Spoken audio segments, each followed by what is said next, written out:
पुराने कितनी है और वो लट्टू और ये सब यहाँ भी बना है।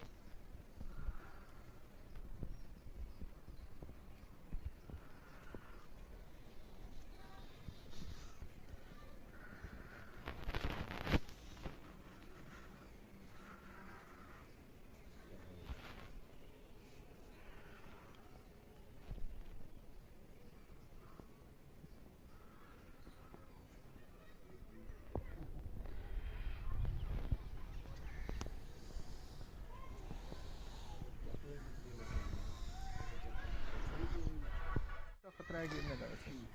हमारे इतना ज़ोक वाले लोग और भी आएंगे यहाँ पे।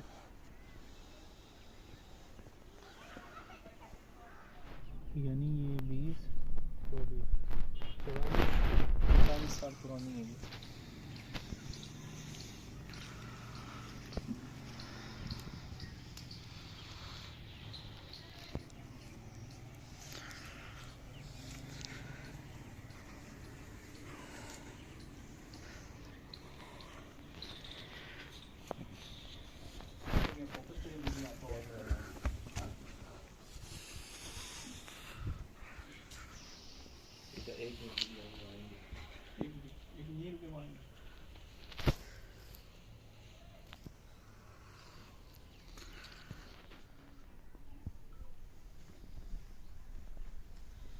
सदियों से कायम ये मस्जिद फ़न तामीर की आला शाहकार है। इस मस्जिद को आपने मुख्तलिफ ज़ावियों से देख लिया है। आपने ये भी देखा होगा कि मस्जिद जो है वो 3 कमरों पर मुश्तमिल है और इसका पहला वो कमरा छोटा सा, फिर दूसरा बाईं तरफ छोटा सा और ये मैदान बीच में बहुत बड़ा कमरा जो है ना मौजूद है जिसके अंदर बाकायदा मेहराब होती है। और इसका तर्ज तामीर आप देखें तो आपको वाज़ेह तौर पर नज़र आएगा कि ये मस्जिद तर्ज तामीर के हवाले से तकरीबन 500-700 साल पुरानी तामीर के एतबार से बनी हुई नज़र आती है। इसके अंदर छोटी ईंटें और साथ में कच्ची ईंटें, फिर लकड़ी का इस्तेमाल और फिर इसके ये तकोने खूबसूरती वाली ये ईंटों की तकोन बनी हुई है। फिर ऊपर छज्जा नुमा जो गोलाई है इसको आप देखें तो ये पुराने डिज़ाइन जो है इससे हमें नज़र आते हैं। अच्छा, फिर इससे ये गुंबद की जो आखिरी हदें हमें नज़र आ रही है, ये मतलब ये मिटते हुए निशानात गुंबद की जो है छोटी सी हमारे पास एक निशानी मौजूद है। आप इसमें टाइल का काम देखें तो बारीक टाइल नीचे जो है वो बिल्कुल घड़ कर, जिसे कहते हैं ना प्यार से घड़ कर रंधे की तरह, तो इसको जो है वो यहाँ पे लगाया गया। इससे ऊपर वाली देखें थोड़ी उससे ज़्यादा मोटी, फिर ऊपर जो है गुलाइयाँ बनाई गई। ये खूबसूरत डिज़ाइन, अगर ये गुंबद आज मौजूद होता तो इसे देखकर हमें दिली सुकून मिलता। ये गुंबद यहाँ पर होता, पूरी मस्जिद बिल्कुल सही हालत में होती, लोगों ने इसकी हिफाजत की होती, तो आज इससे हमें उस शरीफ की तारीख का एक नया बाब जो है ना वो खोलने का मौका मिलता। लेकिन अफसोस की बात है कि मस्जिद आने वाले ज़माने की गर्दो गुबार का, जलजलों का, बारिशों का, आंधियों का, तूफ़ानों का मुकाबला न कर सकी और यहाँ के लोगों ने इस पर तवज्जो ना की, जिसकी वजह से आज ये माइल ब इनहिदाम है, यानी कि मज़ीद जो है ना वो मिटती जा रही है। मसाजिद अल्लाह का घर होते हैं, लोगों को चाहिए मसाजिद को आबाद करें और यहाँ पर आकर बाकायदा इबादत करें। यहाँ पर मैं दिखाना चाहूँगा, ये तकरीबन मेहराब हमारा जो होता है आजकल तकरीबन 5-5.5 फुट का होता है। अगर हम इसको एक मोहतात अंदाजे के मुताबिक कहें कि 5 फुट का मेहराब है, ये 6 फुट का है, तो बाकी वो नीचे वाला हिस्सा, इसका मतलब है कि उच्च मोगला की असल धरती 5 फुट नीचे थी और मुमकिन है कि उच्च मोगला से सबसे बुलंद व बाला मकाम पे इसको बनाया गया हो कि मसाजिद हमेशा ऊंची जगहों पर या अच्छी जगहों पर जहाँ पे पानी ज़्यादा देर ना ठहर सके बारिश का, तो वहाँ पे बनाई जाती है। तो ये मस्जिद भी मुमकिन है कि ऐसी जगह पर बनाई गई हो, फिर यहाँ पर आबादियाँ बढ़ी। तो इस मस्जिद को आप देखें, मैं उस शरीफ के तमाम अहबाब से गुजारिश करूँगा कि यहाँ पर आकर इस मस्जिद को लाजमी देखें, विज़िट करें और यहाँ पे नवाफिल भी अदा करें, अपनी जाए नमाज भी लेकर आएँ और मुमकिन हो तो यहाँ पर जो ना वो कुछ ना कुछ आकर विजिट कर लें, ज़ियारत कर लें, ताकि हमें पता चले हमारे उस शरीफ के अंदर ये मस्जिद जो है ना वो कितनी शान और शौकत की हामिल थी। अच्छा, इस वक्त आपने मैं इस मस्जिद के बारे में, इसकी कदीम होने के बारे में बहुत सारी चीज़ें बताई हैं और यकीनन इसको देखकर काफ़ी दिल खुश होता है। अब जो लोग हमें देखेंगे या उनकी ख्वाहिश होगी आना चाहें, तो हमें ये बताएंगे ये मस्जिद कहाँ पर है और लोग कहाँ कहाँ से किस तरह यहाँ पर आ सकते हैं। जी, मस्जिद की लोकेशन के बारे में सवाल किया गया है। मस्जिद की लोकेशन ये बहुत आसान है। हम उस शरीफ चौक से लल्लू वाली मोरी की तरफ आएँ तो ये उल्टी तरफ हमारे जो नीचे खेत आ रहे हैं, किसी से पूछ ले बंदा उच्च मोगला जाना है और उच्च मोगला में भी उच्च मोगला के कदीमी कब्रिस्तान में जाना है। तो यहाँ पर आकर जो ना ये मस्जिद आपको कदीमी कब्रिस्तान के दरमियान में नजर आएगी। अच्छा, उस शरीफ चौक से अगर कोई इधर से आता है पुल की तरफ से, नहर की तरफ से, तो अंदर अंदर खेतों से और मकानों से, मतलब पूरे मोहल्ले से गुजर कर भी यहाँ पर आ सकता है। अगर लल्लू वाली मोरी से आना चाहे यहाँ पर कोई, तो सीधी तरफ ये जो ना रोड नीचे आ रहा है, लल्लू वाली मोरी और उच्च शरीफ के दरमियान में आकर सीधी तरफ नीचे जो रास्ते जा रहे हैं 2-3, किसी से बंदा पूछ ले उच्च शरीफ के कदीमी कब्रिस्तान में जाना है, जो उच्च मोगला का कदीमी कब्रिस्तान है, तो यहाँ पे पहुंच जाएंगे। अगर उच्च शरीफ अब ज्यादा अगर मारूफ ना हो तो हम वो लोग क्या बोलेंगे, हमने उच्च शरीफ कौन से लगे, मतलब जिला या कुछ? जी, उच्च शरीफ हमारा शहर है, तहसील अहमदपुर शर्किया, जिला बहावलपुर, पाकिस्तान का ये शहर है, कदीमी शहर है, सिकंदर यूनानी से भी कदीमी शहर है। आपने उच्च मोगले का फरमाया, तो इसको उच्च मोगला क्यों कहते हैं? उच्च मोगला क्यों कहते हैं? उच्च मोगला, उच्च मुगलिया और उच्च मोगला, ये 3 इसके नाम जो ना मशहूर हैं। ये नाम इस वजह से मशहूर हैं, सदरी रिवायतों के मुताबिक यहाँ पर आज से 300-400 साल पहले, 500 साल पहले मुगल एम्पायर, मुगल सल्तनत यहाँ पे जो जब कायम थी, ये उस शरीफ उसका हिस्सा था, तब मुगल बादशाह यहाँ पर किसी और इलाके में जाते या इस इलाके के करीबी इलाकों का सर्वे करते, तो ये इस मोहल्ले के अंदर, इस इलाके के अंदर पड़ाव करते, खेमे गाड़ देते, उनके सिपाही जितने भी होते, हत्ता कि कहीं अस्तबल बना लेते, कहीं पे जो ना लंगर खाने बना देते, कहीं पे झूपड़े कैंप कर देते, कहीं पे अपने शाही खेमे गाड़ देते थे। यहाँ पर उनका बाकायदा पड़ाव होता था, मुस्तकर होता था, यहाँ पर बैठकर वो फैसले करते थे, यहाँ पर मेहमान नवाजियाँ होती थी। ये सदरी रिवायत मशहूर है कि मुगल बादशाह यहाँ पर आकर बैठा करते थे। अच्छा, उच्च मोगला क्यों कहते हैं? इस वजह से कि मुगल बादशाह है। यहाँ पर मैं थोड़ा सा मुगल एम्पायर पर भी जो ना बात करना चाहूँगा कि मुगल सल्तनत अगर हम देखें, उससे हमें इस मस्जिद का जो ना कुछ रुख मिल जाएगा। रुख क्या होगा? वो ये होगा कि 1526 में, ईस्वी में 1526 में मुगल सल्तनत का संग बुनियाद ज़हीरुद्दीन बाबर ने रखा, और ये 200 साल तक, यानी कि 1707 तक ये सल्तनत चलती रही। मुगल बादशाह नामों के एतबार से चलती रही। उसके बाद 1707 के बाद बहादुर शाह अव्वल, बहादुर शाह सानी, यूं इनके सिलसिले शुरू हो गए, और 1526 से लेकर ये 1862 तक मुकम्मल जो ना वो मुगल सल्तनत कायम व दायम रही। बहादुर शाह जफर 1862 के अंदर जो ना वो उनको शहीद कर दिया गया, और अंग्रेज़ों ने जो ना उनके, मतलब 1857 की जंग आज़ादी के बाद 1857 तक हम बाकायदा तौर पर कह सकते हैं कि तब तक ये सल्तनत कायम थी।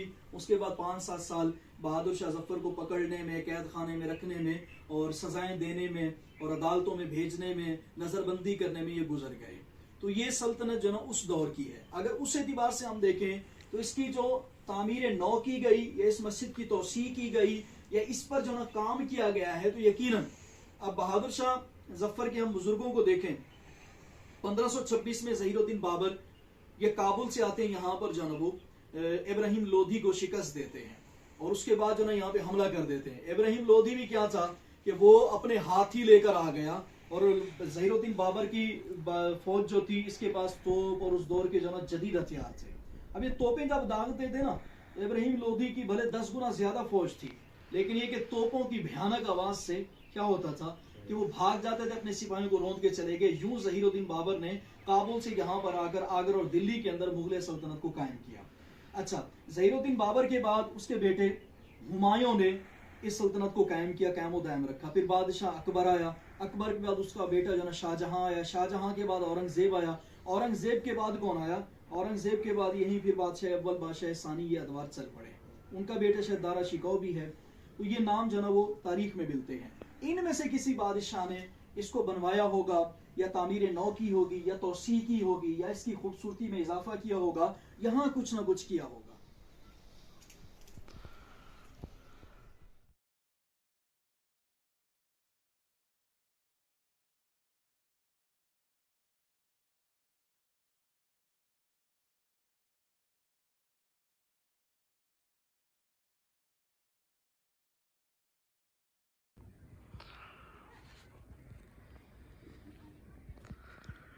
ये सुराख क्यों बना?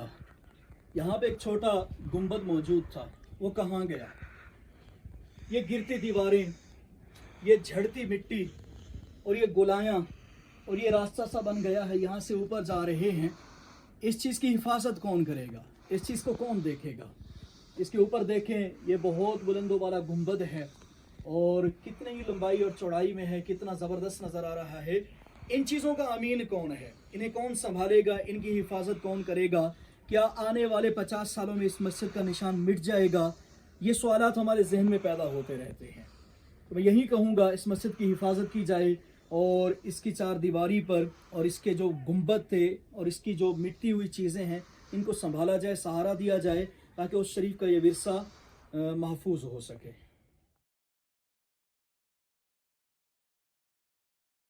साफ कर रहे हैं बेटे।